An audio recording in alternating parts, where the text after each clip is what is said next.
o time que está administrando mais o jogo. Bruno Recife para a grande área, houve o toque, olha a chance, bola batida, gol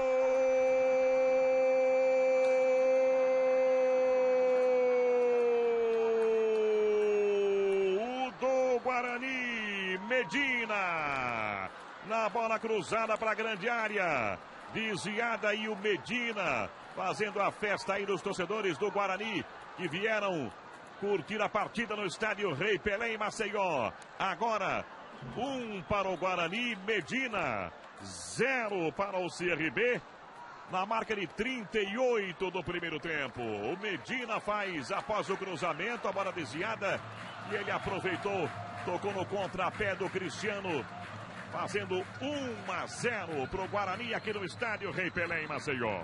Eu falava da lentidão de marcação do CRB, do toque do Guarani, fazia a bola virar, e que 5 jogadores de meio campo, os seus meias iam à frente. Não foi a primeira vez que o Medina foi à frente como homem surpresa e a defesa ficou olhando. O Guarani melhor no jogo, faz 1-0.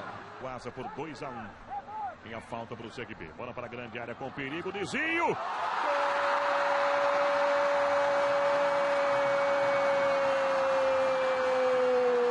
Gol do CRB, Denilson. Na bola, lançada para a grande área, Denilson deu um toque de raspão e empatou o jogo, sai vibrando feito um louco. Torcedor do CRB faz a festa com o empate no estádio Rei Pelé em Maceió. Tá aí o Denilson festejando o empate no Rei Pelé aos 39 do segundo tempo, tudo igual. Reveja o lance, bola para a área, e ele deu uma casquinha na bola, o suficiente para tirar o Juliano da jogada. Agora tudo igual no estádio Rei Pelé, 1-1. É Vitória e o Oziel. Chegou, ganhou o Aloísio com raça, lançou, olha o Paulo Vitor, bateu no canto. Gol!